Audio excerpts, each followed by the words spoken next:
Actualizamos la información sobre el caso Maradona y la investigación que se está dando allí en San Isidro. Está Nacho Damonte con este tema. Nacho. Sí, Fernando, nos trasladamos a la Fiscalía General de San Isidro, donde se está tramitando la causa por averiguación del motivo de la muerte de Diego Armando Maradona. Estamos con el doctor Vadim Mischanchuk, que es el abogado de la doctora Kosachov, la psiquiatra que trataba a Diego Maradona. Lo primero que le pregunto antes de pasarle con Fernando Carnota, ¿cómo es la situación de su defendida al día de hoy? La situación de mi defendida es exactamente la misma que en el día de ayer. Es una persona que está siendo investigada o que sus actos están siendo investigados. Espéreme un segundito, porque estamos teniendo un problemita con el micrófono. Perdón, ahí ya lo solucionamos.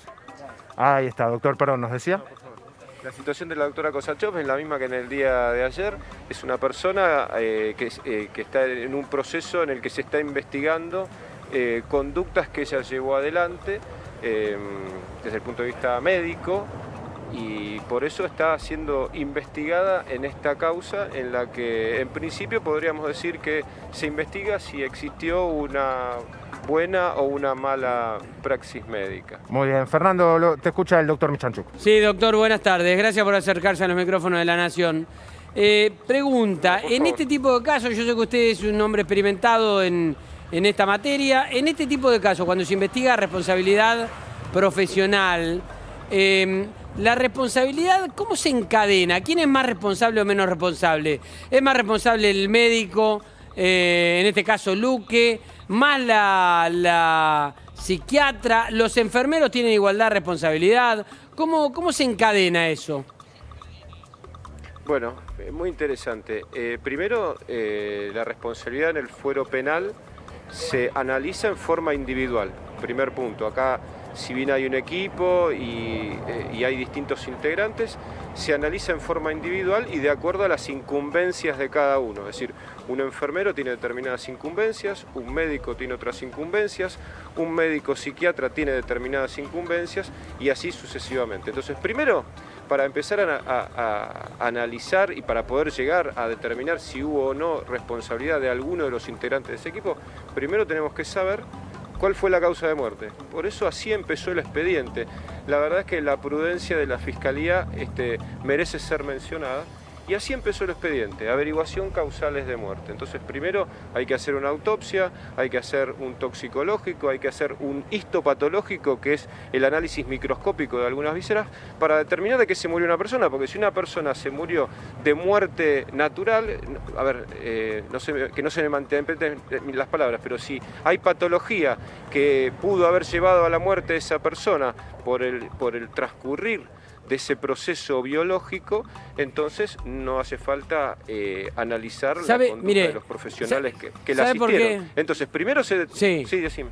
No, ¿sabe por qué le pregunto? Porque concretamente, no pongo un caso, por ejemplo, si la psiquiatra le dio una medicación que por la patología cardíaca que tenía no aplicaba, era mala y podía provocarle la muerte, ¿es responsabilidad de la psiquiatra o es responsabilidad del médico que no le contó a lo mejor la patología que tenía o no advirtió la medicación que le daba y que podía ser contraproducente?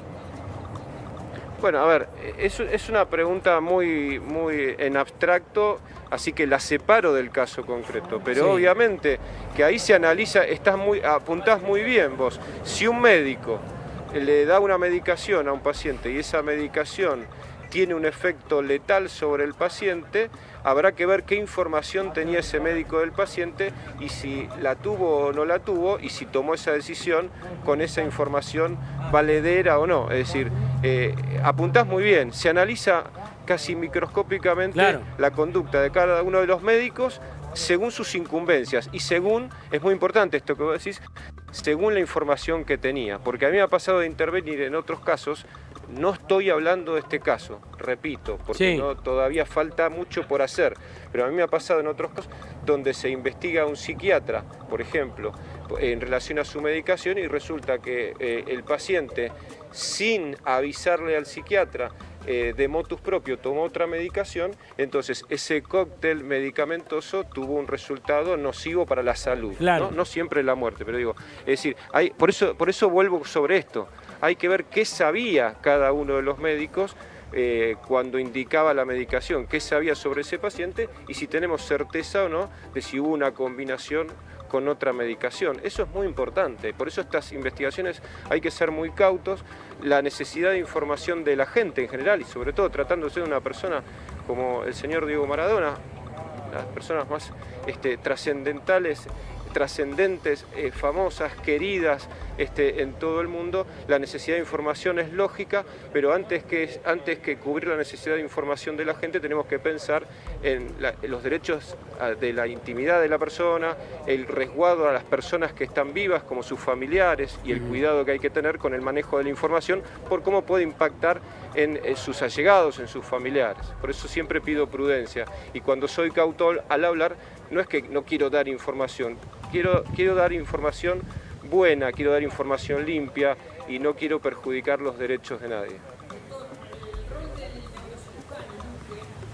De una manera se plantea o han hablado ustedes también de lo que tiene que ver con su incumbencia como médico prácticamente o presentado como médico clínico también cuando en realidad no lo era. Digo, ¿cómo lo ven eso? Porque para Maradona quizás era el médico clínico y en realidad era un neurocirujano. ¿Puede haber algún tipo de responsabilidad en ese sentido? Yo no defiendo al doctor Luque, así que prefiero no contestar preguntas que hagan a la defensa del doctor Luque. Pero sí te puedo decir, porque esto sí lleva tranquilidad, es que existió la presencia de médico clínico, después se verá si fue suficiente, los peritos opinarán, si debió haber habido más presencia de clínico, también hubo una evaluación neurológica, es decir, yo les pido prudencia, no voy a contestar preguntas que tengan que ver con la conducta llevada a cabo o con la incumbencia llevada a cabo por una persona que no defiendo, pero sí les quiero decir que no es como se dice o como algunos dicen, y no digo los medios, los medios le ponen un micrófono a una persona y la persona habla y los medios hacen bien en escuchar y transmitir lo que la gente dice. Pero acá hubo mucha gente que dijo que no hubo esto, que no hubo aquello, y cuando uno empieza a revisar, cuando uno empieza a indagar, cuando uno empieza a ver las pruebas, bueno, no fue tan así, es decir, hubo presencia de otros médicos. ¿En qué momento hubo presencia de un médico clínico fuera de Luque? ¿Cómo fueron los procedimientos, los días previos también? Bueno, esos datos surgen de las historias clínicas, de los controles que hubo acá para reconstruir el hecho. No quiero marearte y no quiero hacer largo porque por ahí aburro. Surgen de la documentación en la causa. No me pidas ahora que te diga qué día o qué días hubo un control clínico, un control neurológico, porque quizás me equivoco y estoy dando información. Doctor, y tengo que ser serio y cauto. La última, supongo que habrá hablado obviamente varias veces con su defendida, con la psiquiatra.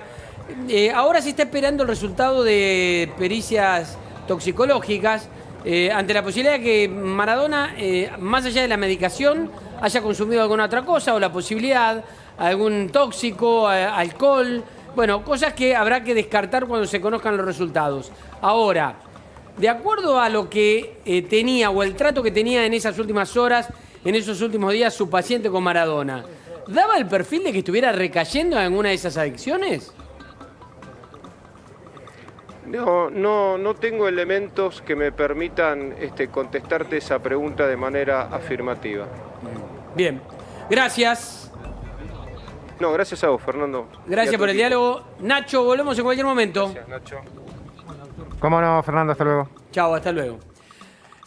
Vamos a la información con Amalia, que nos quedó debiendo algunos destinos turísticos y el tiempo para los próximos días, Amalia.